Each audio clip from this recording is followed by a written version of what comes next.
Rabbi shrah li sadri wa yassir li amri wahlul 'uqdatam min lisani yafqahu qawli. Alhamdulillah, so kita sambung lagi untuk masih lagi chapter yang pertama iaitu apa? Uh, Teknik mentafsir lukisan arkitek untuk diterjemahkan kepada reka bentuk kejuruteraan dan juga lukisan struktur. So cuma yang ini part C ni kita akan fokus kepada ciri-ciri lukisan. Kita akan fokus kepada ciri-ciri lukisan. Okey. So yang pertama kita akan tengok dia punya simbol. Okey, simbol-simbol di dalam lukisan arkitek. Okey. Arkitek menggunakan simbol-simbol piawai dalam lukisan mereka untuk jimatkan ruang dan juga memudahkan komunikasi. Okey, kenapa digunakan simbol? Sebab untuk menjimatkan ruang dan juga untuk memudahkan komunikasi ya, untuk memudahkan komunikasi ya. Kemudian jurutera perlu memahami maksud simbol-simbol tersebut untuk membolehkan interpretasi yang tepat dibuat. Okey, jadi kita kena faham simbol tu supaya kita boleh interpret. Kita boleh interpret daripada plan architecture tadi supaya kita boleh melakukan reka bentuk struktur untuk bangunan tersebut. Okey, itu simbol Okey, itu adalah fungsi antara fungsi-fungsi simbol di dalam plan arkitek. Okey, antara simbol-simbol dalam lukisan arkitek antaranya ini adalah typical door type. So typical door type ni maksudnya yang biasa digunakan di dalam plan arkitek dan juga yang biasa diguna pakai di pembinaan lah. Okey, di pembinaan. Okey. Jadi kita tengok kat sini, ini simbol apa? Yang pertama ni single door opening inward. Maksudnya dibuka ke dalam.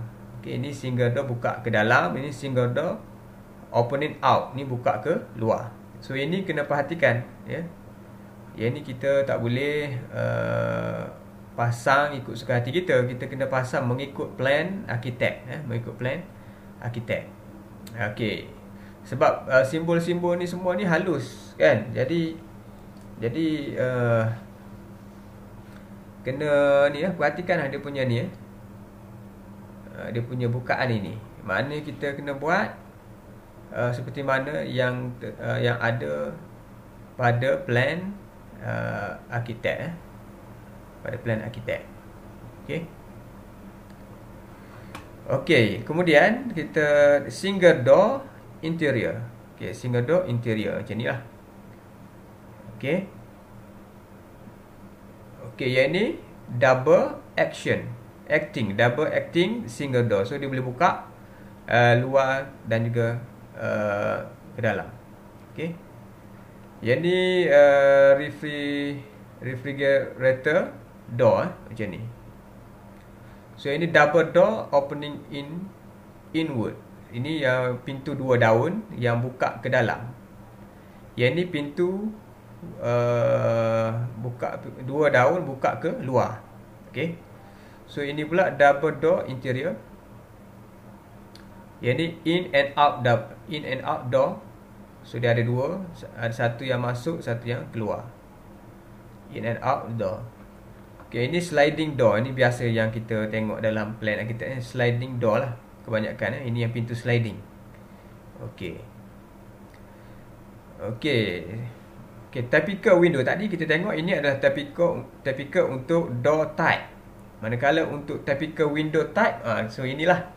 Jadi benda ni kita kena faham. Okey, kena faham jenis-jenis window, tingkap yang dipasang pada bangunan tersebut. Yang mana telah di-mention di dalam plan arkitek. Okey. Okey, double hun. Okey, double hun. Ini macam nilah. Okey, double opening out. Ni tingkap tingkap. Ni buka keluar. Okey, pivoted and vented. Okey, tak apalah, kita tengok antara simbolnya lah. Okey, single opening in, buka ke dalam. Right sus over left. Okay, ni left sus over right. Okay, tak apa. So biasanya dia akan ada detail lagi. Ini simbol dia akan ada detail. Okay, ini simbol-simbol. Okay, ni apa dia ni? Okay, ini interior wall. Ini untuk interior. Exterior wall. Untuk dinding luar. Untuk dinding luar. So dia kat sini, ini maksudnya plaster. Okay, dekat yang ini dia punya masonry face. Ini dia punya lapisan batu lah. Masonry face. Ini dia punya stud ni, dia punya besi lah untuk mengikat. Mesti kena ada stud ni, mana dia macam rod lah kat sini. Kena ada rod ni untuk mengikat dinding tersebut. So ini face of stud. Okay. So ini antara simbol-simbol yang ada dalam plan architecture. Okay. Ini yang menggunakan gypsum tile. Okay, gypsum tile kat dalam ni. Okay. Okay, simbol di dalam architecture juga. Dia ada drawing title. So, okay, ni apa ni? Objek ni dia punya simbol cross section lah. XX ni. So ini kalau macam ni simbol apa? Macam ni maksudnya dia, kita nak potong kat sini je lah. Kita nak tengok sampai bahagian ni je. Maknanya di sebelah sini akan ada lagi lukisan yang lain lah. Cuma kita nak fokus kat mana, so kita kena putuskan macam tu lah. Okay, so ini ada simbol-simbol lah. Ada maksud semua tu. Okay, semuanya ada maksud. Okay, so right. Okay, fungsi lukisan susun atur. Fungsi lukisan susun atur. Itu dah ada kan itu. So kita tengok fungsi. Apakah fungsi lukisan susun atur? Yang pertama, menterjemahkan lukisan arkitek kepada keperluan struktur. Menterjemahkan lukisan arkitek kepada keperluan struktur lah. Itu yang kepada site kita lah. Maknanya kita punya pandangan kepada plan architecture tu untuk mendapatkan untuk mengenal pasti keperluan struktur yang perlu ada untuk kita design bangunan, kerangka untuk bangunan tersebut lah. Okay. Jadi dengan adanya susun atur itu, kita boleh dapat detect lah kat mana keperluan struktur yang perlu ada pada bangunan tersebut. Maknanya kita boleh sketchkan kerangka utama untuk bangunan tersebut. Kemudian polisi dan juga orientasi tiang. Dan kita nak tengok kedudukan tiang tu, posisi dan juga orientasi. Maknanya kedudukan lah. Kedudukan tiang untuk yang ni kat mana, ada berapa batang tiang. Kemudian kita tengok kedudukan rasuk. Kedudukan rasuk. Okay. Kemudian jarak dan juga saiz papak. Kita boleh tengok jarak dan juga saiz papak, saiz tangga. Okay. Dimension. Okay, saiz tangga jika ada. Okay, jenis asas dan juga penapak. Ini jenis asas dan juga penapak. Ini adalah antara fungsi lukisan susun atur. Okay. Okay, maklumat di dalam plan susun atur. Okay, apa dia maklumat yang ada, yang kebiasaannya ada pada plan susun atur ini? Yang pertama, dia ada nota dan juga spesifikasi. Okay, nota dan juga spesifikasi. Kemudian dia ada garisan, grid dan juga dimension. Okay. Dia ada ruang, level untuk ruang dan juga saiz bukaan ruang. Okay, dia akan ada lah. Okay, contohnya ruang tu ruang dapur ke, ruang tamu, bilik tidur master. Okay, bilik tidur 1, bilik tidur 2. So dia akan labelkan nama ruang tersebut dan juga saiz bukaan untuk ruang tersebut. Untuk bilik tidur berapa keluasannya. Okey, kemudian aras lantai dan juga jarak jatuh. So ini dia akan bagi tahu aras ketinggian lantai dan juga jarak jatuh ni, ataupun biasanya dalam plan dia tulis drop. Nanti kita akan tengok apa dia. Yang ni penting lah, aras lantai dan juga jarak jatuh ni sangat penting kerana semasa pembinaan bangunan tersebut, benda-benda ni kita perlu sediakan dia punya acuan. Okey, acuan untuk lantai tersebut. Kalau tak perhatikan betul-betul yang ni, makna kalau kita dah konkrit, so susah untuk kita nak hack balik lah. So ini aras lantai. Garisan keratan, okay, contohnya AA, keratan AA, keratan 22. So dia akan ada garisan keratan pada plan susun atur ni. So kita akan nampak ada garisan keratan. Apa fungsi dia? Fungsi dia untuk kita melihat keratan pada bahagian tersebut lah. Okey, yang nombor 6, bilangan anak tangga dan juga arah naik turun. So kita boleh tengok bilangan anak tangga dan juga arah tangga tu naik dan juga turun. Okey. Kemudian kedudukan tingkap, pintu dan juga tangga. So kita boleh tengok kat mana kedudukan pintu, tingkap tu kat mana. Okey, dengan adanya plan layout ni juga kita boleh kira berapa bilangan pintu, berapa bilangan tingkap. Untuk kita buat order. Kalau kontraktor nanti dia nak order pintu apa semua, dia akan kira dulu lah. Dia akan kira menggunakan plan architecture. Okey, kita akan tengok plan architecture berapa tingkap jenis A ni, berapa biji. Pintu jenis B ni berapa biji. So dia akan order, so dia akan pasang. Okey, saliran kekal seperti longkang dan juga arah aliran air, garisan saliran, anak panah, saiz kedalaman dan juga lebar. Ini untuk saliran lah.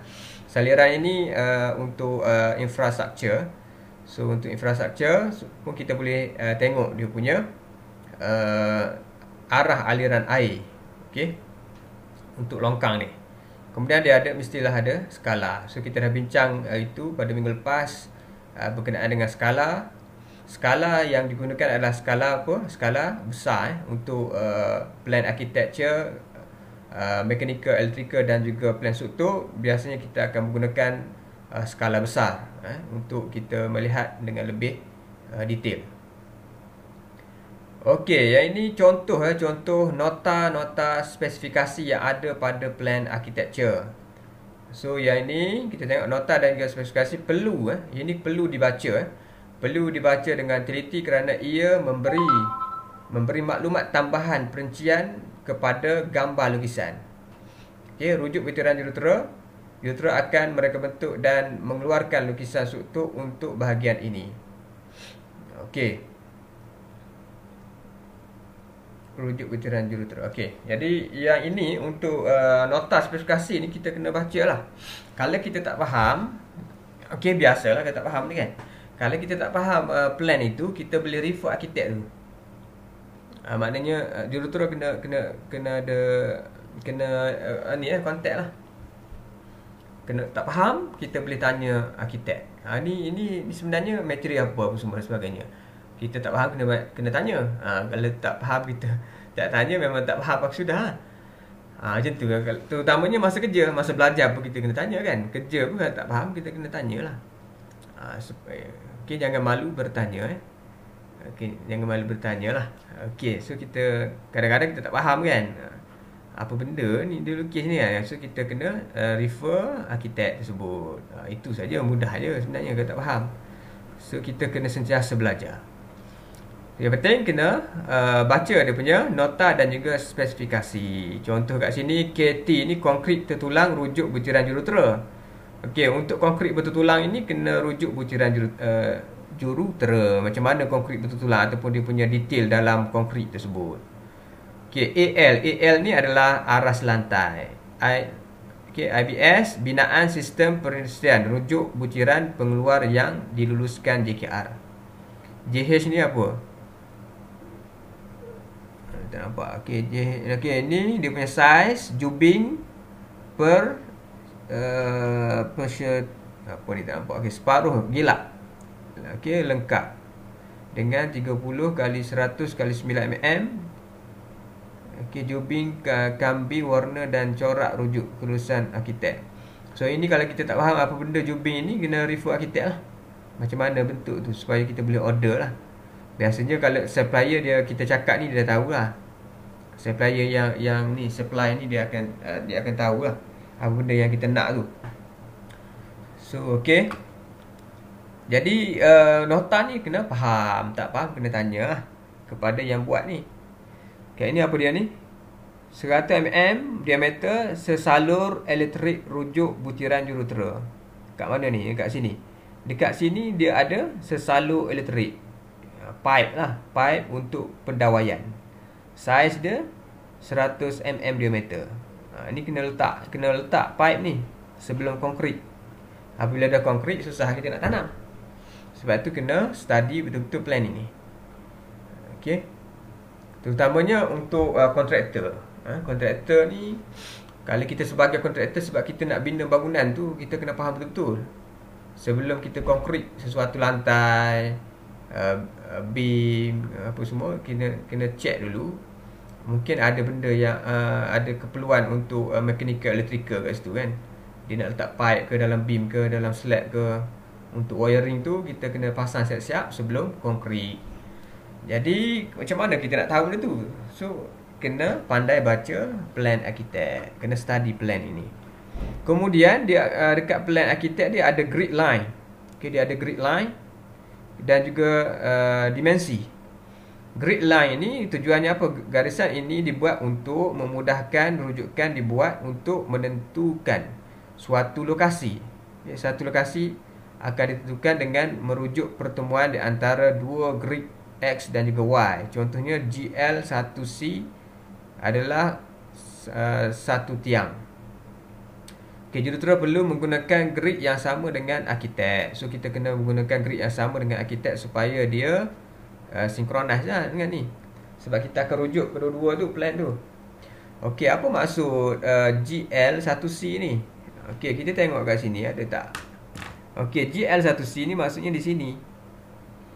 Okey, kita tengok G tu apa? G tu ground level, ground level. Okey, ground level, tiang berada di grid line 1C.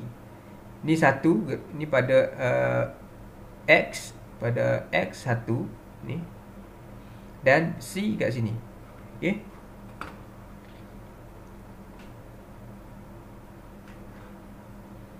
Okey, kalau kita tengok kat sini, dia pakai grid line ni macam kita ni lah kan. Ni C. Kemudian 1. Okey, kat sinilah kedudukan tiang tersebut. Jadi tiang ni kita akan levelkan sebagai GL1C. Okey, GL. Padam lagi. Okey, GL nampak tak ni? Okey, GL1C lah. Okey. Kenapa GL? GL ni adalah ground level. Mana dekat bawah lah. Ground level 1C. Macam tu. Okey. Kalau dia first floor lah. F. Okey. FL.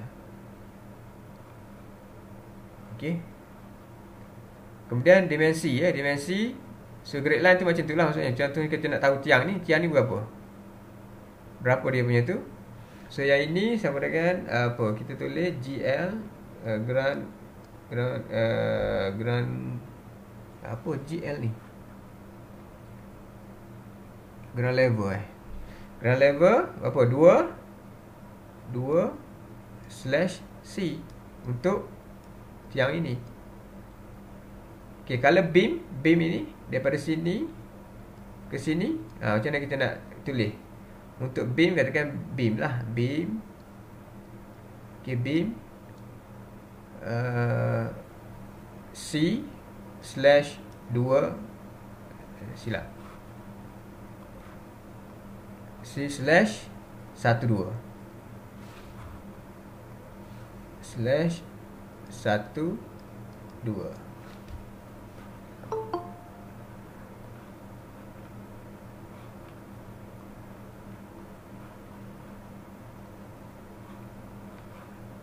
Okey, faham tak yang beam ni? Beam ni kita akan buat C. C ni dia duduk di pada lane lane C, dan beam itu daripada 1 hingga 2. Sebab tu kita tulis beam C/1 2. Kalau tiang dia tak ada 1 hingga 2 sebab tiang tu duduk sini je. So kalau tiang, jadi kalau sini GL 1C 1/C. Jadi GL 2/C sebab dia dekat grid line 2. Okey, ini dia punya konsep yang digunakan di dalam plan architecture untuk menunjukkan kedudukan sesuatu structure tersebut. Dan kita untuk jurutera pun kena menggunakan grid yang sama. Okey, untuk dimensi yang ditunjukkan dalam lukisan arkitek adalah dimensi hakiki. Sebarang rujukan berkaitan dimensi mestilah dibuat berdasarkan nilai ini.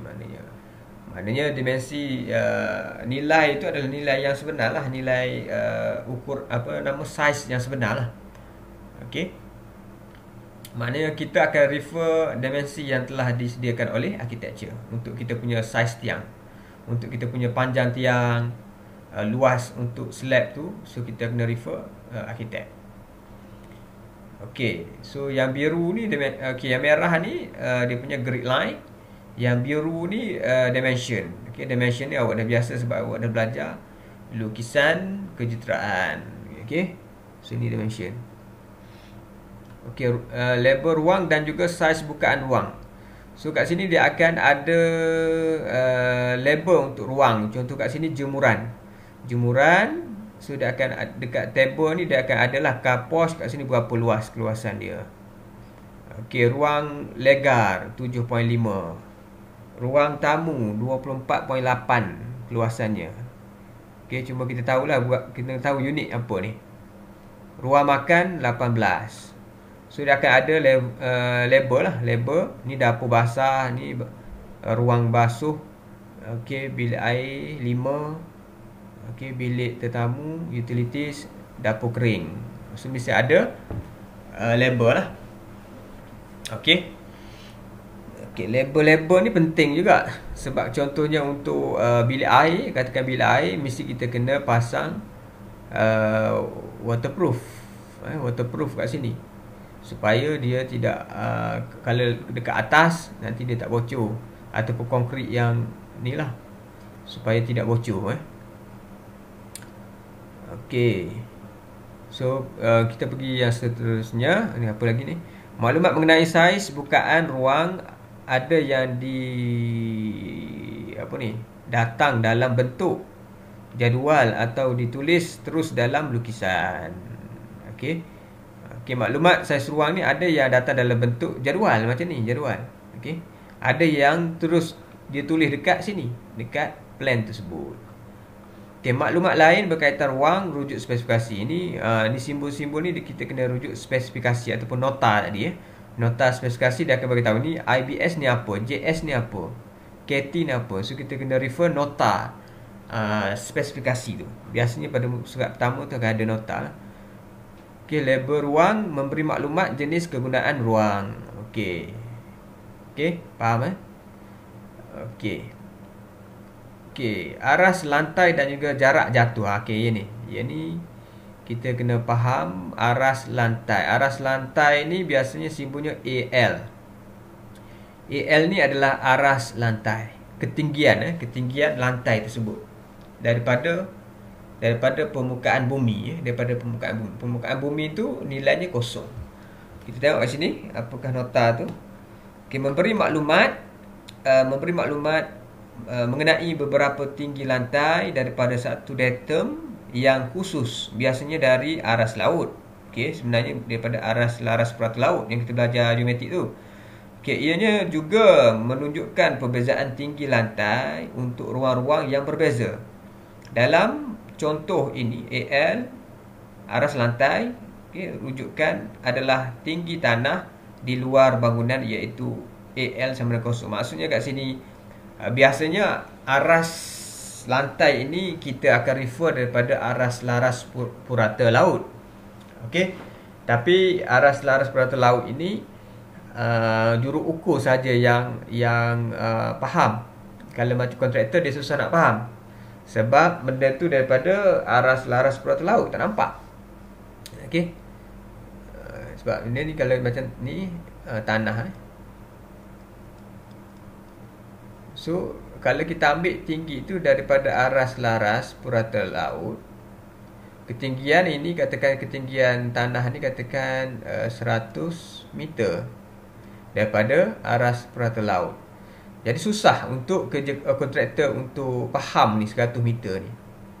Jadi kita untuk memudahkan kontraktor, kita akan anggap ground level, yang ni ground level ini dia punya AL dia sama dengan 0 meter. Okey, sama dengan 0 meter. Jadi inilah maksudnya. Maknanya ketinggian bangunan ini daripada permukaan tanah itu. Contohnya sini. Contohnya bilik tetamu ni aras lantai dia 0.2 meter bersamaan dengan 200 mm. Ini 0.2 meter ataupun 200 mm. 2 pula. Okey, 200 mm tebalnya. Tebal tinggi lah, maksudnya tinggi daripada tanah. Maksudnya kalau kita lukis slab tu, ni slab. So ini tanah. Okey. Maknanya yang ni tinggi ni daripada sini ke sini ni 200 mm. Maknanya kita anggap aras tanah ni sebagai kosong. 0 meter dekat di sini. Dekat tanah ni. Okey.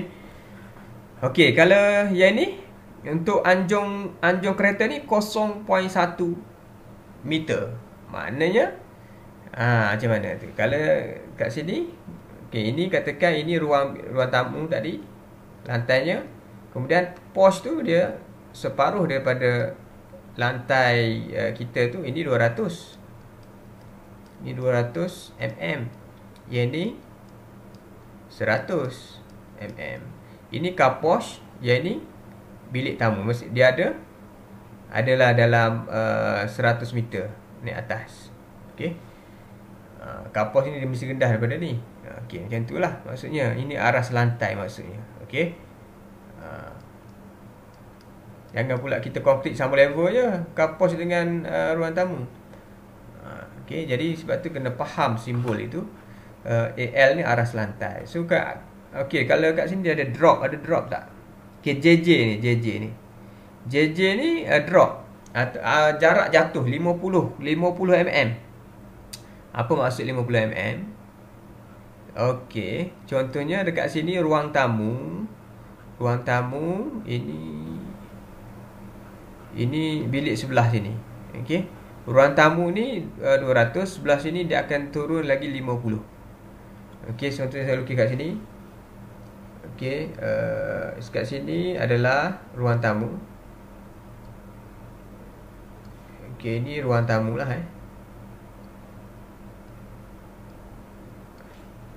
Ini ruang tamu Artinya ni bilik yang kedua lah. Okey, bilik A katakan. Bilik A ni dia ada tulis JJ50. JJ50 maksudnya daripada sini ke sini ni dia drop 50 mm. Yang ni tebalnya 200 lah. Yang untuk bilik tamu ni tebalnya 200. Sampai dekat bilik A ni dia JJ50 dia kata. Maksudnya ini kena drop turun 50. Kena turun 50 maksudnya tebal ini berapa jadi? Tebalnya akan jadi 150 tebal ini. 150 mm. Okey. Yang penting drop ni 50. Okey. Biasanya drop ni akan ada dekat bilik air lah. Bilik air tu kena drop supaya air daripada bilik air ni tak masuk, tak pergi ke ruang tamu. Okey, macam tu maksudnya. Kena faham tu JJ tu apa? JJ tu adalah drop 50 daripada atas. So kalau kita nak konkret, so kita kena buat acuan di sini supaya levelnya berbeza. Okey. Okey. So aras lantai dan juga jarak jatuh. Okey, jarak jatuh ni apa dia? Perbezaan tinggi lantai di antara satu ruang dengan ruang yang lain. Contohnya ruang foyer. Ini foyer, jarak jatuhnya 100 ni. Okey, 100 mm lebih tinggi daripada anjung kereta. Daripada anjung kereta. Anjung kereta mana? Okey, kereta 100 meter. Ruang foyer adalah 100 mm. Lebih tinggi daripada anjung kereta. Betul lah. Ini foyer, ini anjung kereta. Okey. Anjung kereta ini dia start dari sini Start dari sini. Pergi sini. Ini semua ni adalah anjung kereta. Okey, jadi yang ni dekat foyer ni tinggi ni 200 ni ruang tamu ni. Foyer pun 200. So dia drop 100. Untuk yang kawasan ni. Yang 50 ni dalam ni drop 50 ni adalah ruang sana. So yang ini tingginya akan jadi 100. Tinggi untuk yang ni 100 daripada tanah. Anjung ini contohnya kat sini ini foyer. Ini foyer lah. Foyer tingginya 200. So dia drop 100. Maknanya separuh. Yang ini adalah anjung kereta lah. Anjung kereta. So dropnya sini tadi 100 mm. Okey, jadi dia ada perbezaan. Dia kata jarak jatuh ni adalah perbezaan tinggi lantai di antara satu ruang ke satu ruang lain. So ni ruang foyer, ini ruang foyer, ini ruang anjung kereta. Okey. Dia dah faham yang untuk JJ tu apa? So bilik air ni apa? Bilik air biasa dia akan drop 50 supaya air daripada bilik air ni tak masuk ke dalam bilik tamu ni. Ataupun dekat dapur. Dapur biasa dia akan drop 50 mm. Okey, dapur basah, dapur kering. Okey, kemudian garis keratan. Okey, garis keratan ni nampak ni. A maksudnya apa? Masuk kat sini dia akan potong di sini. So dia akan tunjukkan pada cross section view. Maksudnya kita potong, kita boleh tengok dia belah dalam tu apa dia. Keratan rentas lah. Menunjukkan keratan bangunan yang dibina bagi menunjukkan ruang dalam. Okey, ruang dalaman, saiz, aras, gelegar lantai dan rasuk serta binaan bumbung.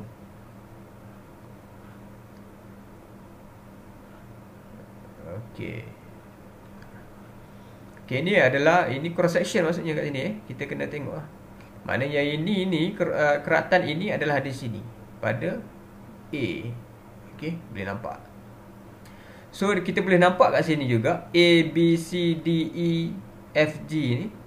Ini grid line ni dia konsisten daripada tadi yang kita boleh tengok daripada layout susun atur tadi pun dia menggunakan grid yang sama juga. Walaupun cross section pun dia akan tunjuk juga dia punya grid line supaya kita boleh detect kedudukan. Contohnya kedudukan tiang ini. Okey, dekat grid line mana. Okey, ini pun contoh juga keratan rentas.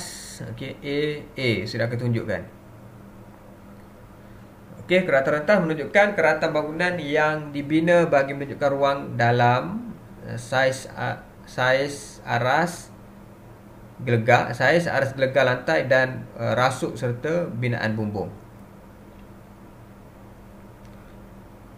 Okey, tampak ni apa dia? Pandangan dari sisi yang menunjukkan tinggi bangunan. So kat sini kita boleh refer dia punya aras. Okey, aras bumbung itu daripada aras tanah. Okey, aras tanah ni sama dengan kosong. Aras tanah ni kosong. So lantai ni 200. Kemudian daripada lantai tingkat bawah ke lantai tingkat atas 300 3300 mm. Maknanya 3 meter lah. Okey, daripada sini ke sini. Ini untuk jarak keseluruhan 6600 meter. Daripada aras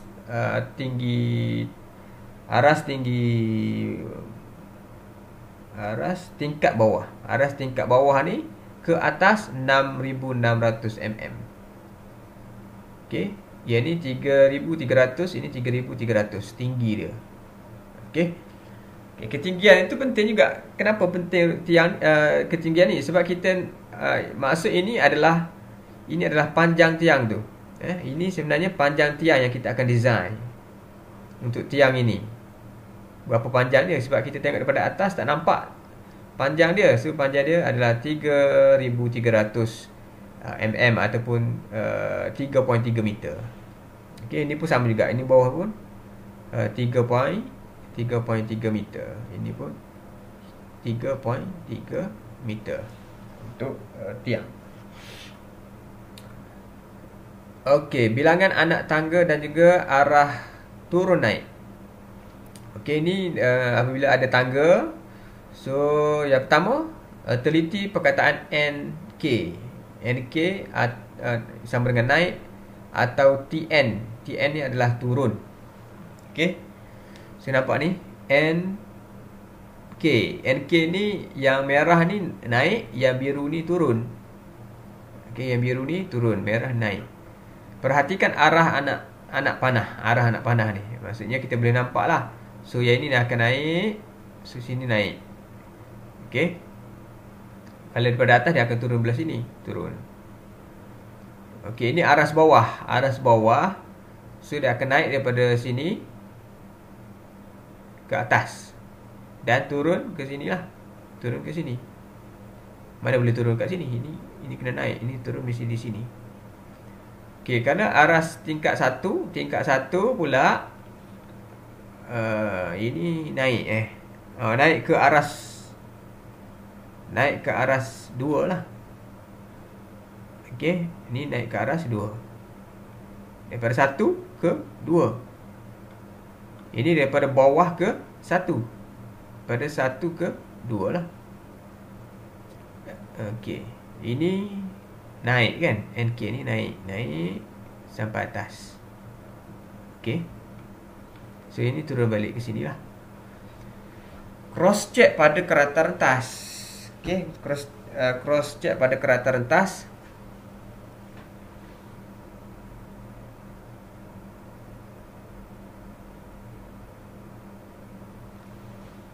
Okey, sekejap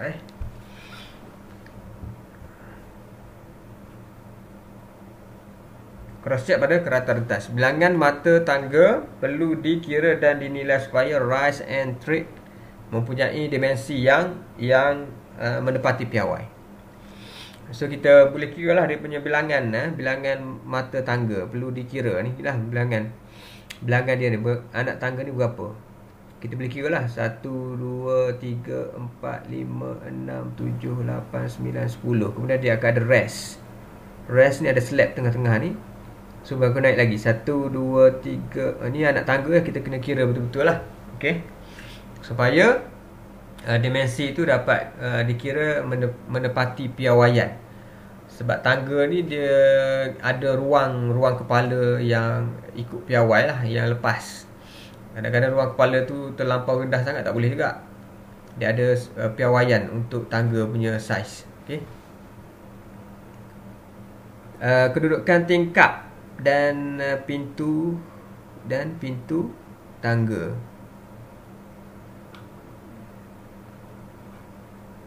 Okey, kedudukan tingkap dan juga pintu. Kedudukan tingkap, pintu dan tangga. Kedudukan tingkap, pintu dan tangga. So pintu jenis pintu dan tingkap boleh dikenali melalui simbol atau kod nombor. Pintu kita boleh kenali sama ada dengan simbol ataupun dengan kod nombor. Okey. Perincian kedua-duanya perlu diperiksa dalam lukisan terperinci. Okay, dia biasanya akan ada lukisan terperinci lah. Kedudukan dan arah bukaan juga perlu diteliti. Pandangan dari arah sisi yang menunjukkan tinggi bangunan. Kita pun kena tengok juga dia punya daripada arah sisi untuk tengok tinggi bangunan tu lah. Tinggi tiang dan juga dinding tu berapa tingginya. Sebab kita nak pasang pintu kan. Jadi kita kena tengok tinggi, adakah tinggi dinding tu sesuai tak dengan pintu kita ni. Okey. Jadi pintu ini kita boleh kenal dengan kod ataupun simbol. Okey. Okey, T1 contohnya. T1 ni pintu jenis apa? Kita tengoklah dekat dia punya nota. Okey. Saliran. Okey, saliran. Okey, saliran teliti arah. Saliran ni biasa kita akan teliti dia punya arah aliran anak panah yang menunjukkan arah aliran air. Okey, teliti di lokasi mana saliran akan keluar dari kawasan rumah. Teliti jenis saliran dan kedalamannya. Okey, ni dia punya arah saliran daripada sini turun pergi sini. Okey. Teliti saliran dan kedalaman. So dia akan ada dia punya kedalaman. Ni aras tanah ni kosong lah. Yang kat sini 0.05. So ini kalau dia nak bergerak dari sini, maknanya kita kena tengok dia punya slope lah. Aliran untuk saliran ini. Okey. So skala pula. Skala biasa kita akan tengok kat sebelah tepi tu akan ada, dekat bawah tu akan ada skala 1/100. Okey, skala, nisbah skala lukisan akan ditunjuk di dalam nota. Nisbah skala lukisan akan ditunjuk dalam nota. Di theta block pun akan ada. Theta block biasanya 100. Kalau dekat dalam gambar, dekat dalam theta block tu, kalau ada detail ataupun lukisan perincian, dia akan ada skala dia sendiri dekat dalam tu. Dia akan ada skala yang tersendiri di bawah perincian tersebut. Okey. Okey, ni contoh plan. Contoh plan. Plan apa ni? Kita tengok dahulu dia punya ni tingkat berapa. Quarters kelas C. Plan.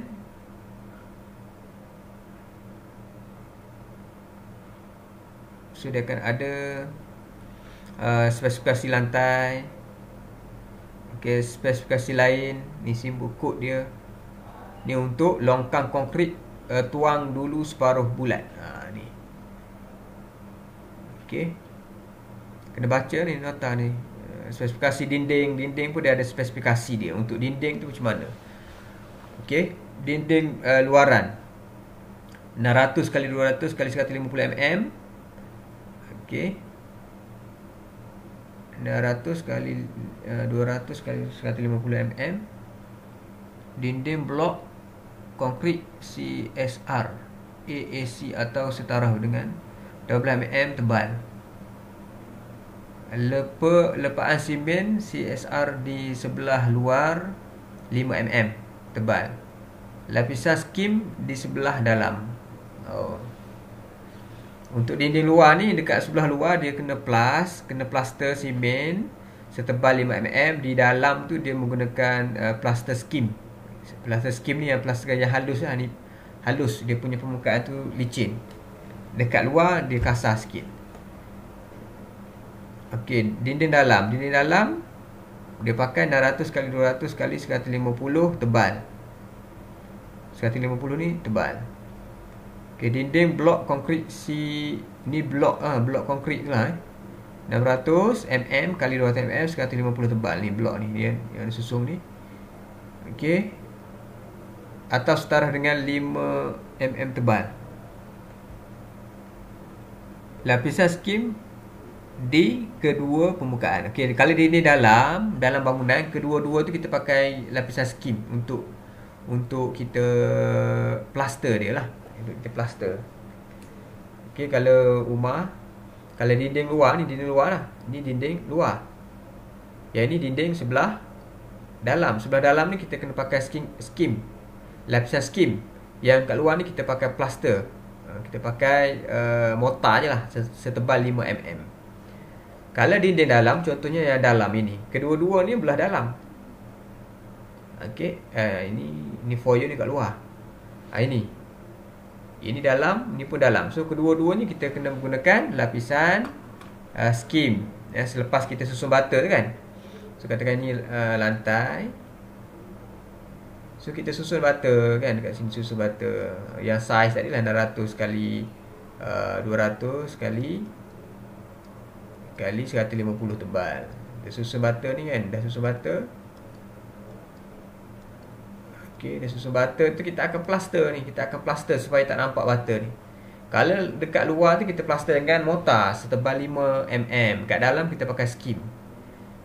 Lapisan skim tu dia halus, lagi cantik lah. Kalau kita cat tu cantik dia punya permukaan tu. Kalau plaster dia ada nampak biji-biji pasir tu. Okay, nampak pasir kan. Tak apa kat luar, tak apa, kasar. Okey. Itu maksudnya ini. Contoh satu saya baca untuk dinding lah. Yang ni jarak ini JH ni apa? JH ni 600 kali 600 kali 5 kali 9 mm tebal, jubing perselin, bergilak lengkap dengan 600 kali 100 kali 9 mm tebal. Kambi warna dan corak, rujuk kelulusan arkitek. Ni kena rujuk lah. Okey. Okey, kambi ni dia punya itulah. Dia punya dekat tepi Okey, jubin tu saiznya ni 600 contoh yang ni 600 maknanya jubin tu lah. Tie tadi lah, kita punya tie. So 600 mm. Okey, kali dengan 600 mm. Tebal dia ni 9 mm. Okey, kambi ni apa? Kambi ni okey, kambi contohnya ni, kambi yang 300 kali 100. Kambi ni yang sebelah tepi dinding ni. Contohnya kambi ni, ini contohnya ni tiang. Ini dinding, ini rantai. So kita pasang tie ni kat sini. Kambi ni yang kat sini. Kat sini kita pasang juga. Yang ni saiznya 300 mm kali dengan 100 mm. Okey. Untuk sebagai kambi lah kat sini. Okey. Kat tepi dinding ni kan dia ada, biasanya akan ada juga tie, kita pasang tie juga kat sini sikit. Itulah. Okey, kena faham benda tu. Okey, ini apa spesifikasi lain. PL ni longkang lah, nanti untuk longkang. Ini longkang konkrit tuang dulu separuh bulat. Okey, itulah. Ini spesifikasi komponen susul tangan, tandas, apa ni, landas angkat konkrit tu. Ini kena study ni. Ni dia punya simbol-simbol ni. Kita tengok ni plan apa ni? Plan lantai tingkat bawah. Ni tingkat bawah. Okey, tingkat bawah. So kita boleh tengok lah tingkat bawah ni ada apa. So daripada sini kita boleh detect dia punya kerangka rumah. So kita tengok ni tiang, ni beam. Okey, ni kita akan dapatkan lah. Okey, kita kena faham simbol-simbol ni semua ni. Ni ruang makan sebagainya. Ni dimensi, ni grid line. Tadi kita dah belajar. So kita tengok yang seterusnya. Ini tingkat berapa pula? Ini tingkat 1 tingkat apa nama? Plan lantai tingkat atas. Okey, plan lantai tingkat atas. Ini tingkat atas. Dia 2 tingkat kot ni. Jenis 2 tingkat 2 tingkat. Ini tingkat yang atas tu dah jadi bumbung lah. Bumbung. Okey. Ini curam dia ni, arah curam. Ini curam ke sini. Ini curam ke sebelah sana. Nampak dia punya tu. Ini cross section. A ni cross section lah. Dia akan potong sebelah sini. So kita boleh nampak lah. Yang ni cross section B, cross section C. Tak. Ini grid line Ini grid line. Cross section ke? Oh, cross section juga B, C. Dia ada 3 cross section A, B, C. So kita boleh tengok lah dia punya cross section. Okey, ni plan apa kita panggil ni? Yang kita tengok 3 ni, ini kita panggil plan susun atur. Yang ni adalah plan susun atur. Susun atur ni maksudnya pandangan atas lah. Pandangan daripada atas, kita boleh nampak susun atur tu, bilik. Ini aras bawah, aras satu, kemudian pada bumbung, aras bumbung. Kemudian ini yang lukisan cross section tadi. Ini cross section AA pada keratan AA. So kita boleh nampak dia punya ketinggian bangunan tersebut. Okey, kat sini ada nota-nota ni, kena baca semua ni. Nota-nota kena baca. Yang ni pula cross section pada BB. Ni kena baca ni, kena apa benda, kita tengok satu apa benda ni. Okey, ni simbol tingkap ni, nampak ni tingkap. Okey, ni kata apa ni? Dia tunjuk dekat sini binaan lantai. Nampak binaan lantai. Okey, dia kata kemasan lantai yang diluluskan oleh arkitek. Okey, 20 tebal 20 tebal. Lepa simen. Hamparan lapisan kalis lembap. Okey, kita kena letak lapisan kalis lembap dekat lantai aras bawah. Okey, sebelum kita konkrit lantai di bawah ini, kita kena letak membran kalis lembap ataupun polyethylene sheet yang warna biru tu kita letak dulu sebelum konkrit kat sini. Kita dah ada dia punya lapisan lantai tu, dia akan ada. Kita tengok dulu. Lapisan kalis lembap, binaan struktur lantai, rujuk butiran jurutera, tebal 100 mm tebal, lantai konkrit tertulang, 50 mm lapisan kedap, 150 tebal hardcore dan struktur asas. Okey, maksudnya apa kat sini? Untuk kita bina lantai ni, dia akan ada jadi tebal lantai ni, lantainya tebal. Katakan lantai ni, yang ni alamak besar sangat. Okey, kita kecilkan sikit.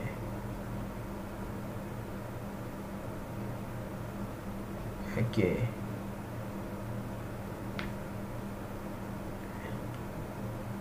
Okey, katakan tebal lantai ni, tebalnya tulis kat situ 100 tau. Tebal lantai ni 100 mm.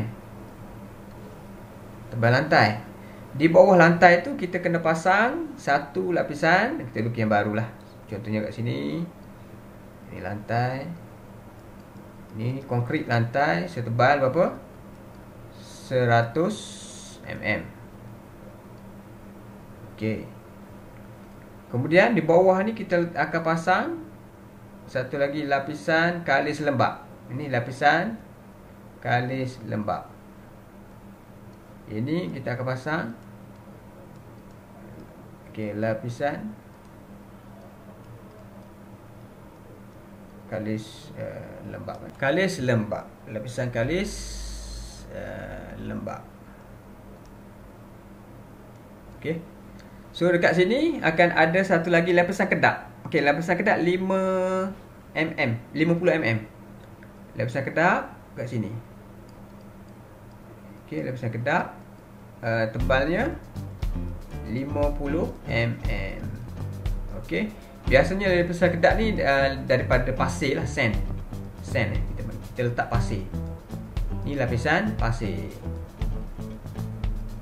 Kenapa kita panggil lapisan kedap? Kedap lapisan pasir ni kita nak menyediakan lantai, platform lantai tu supaya dia betul-betul horizontal. Jadi kita letak lapisan pasir. Letak lapisan pasir supaya dia betul-betul horizontal lah pasir ni. Kita letak pasir, kemudian kita akan letak membran kalis lembap, baru kita akan konkrit lantai tu 100 mm. Okey, bawah lapisan kedap kita akan letak lapisan hardcore. Lapisan hardcore ni tebalnya 150.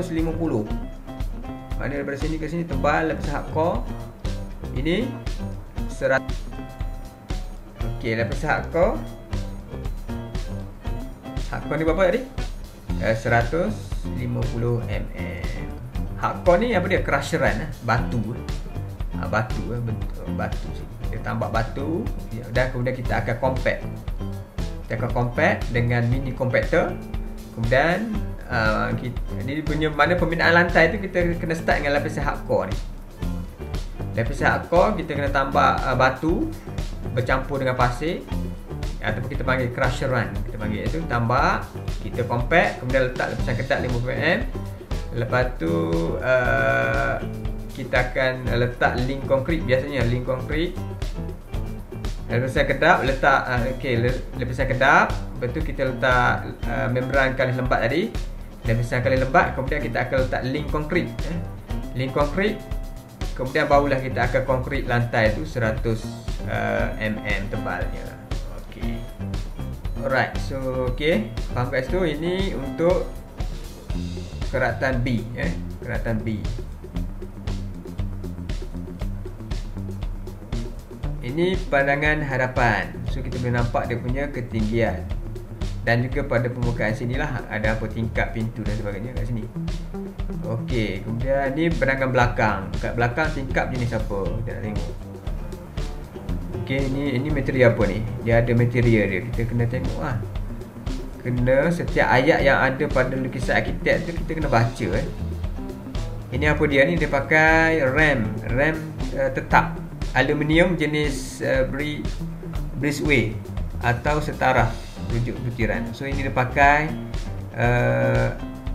rem dia punya aluminium kat sini jenis breezeway, pasang kat sini. Okey. Kalau tak faham kita boleh tanya arkitek lah, jenis macam mana benda tu kita nak pasang kan. Ini tampak sisi sebelah kiri. Kiri pula, sebelah kiri nampak tingkapnya lain pula. Okey. Habis. Okey, ini adalah lukisan arkitek. Okey, ada pertanyaan?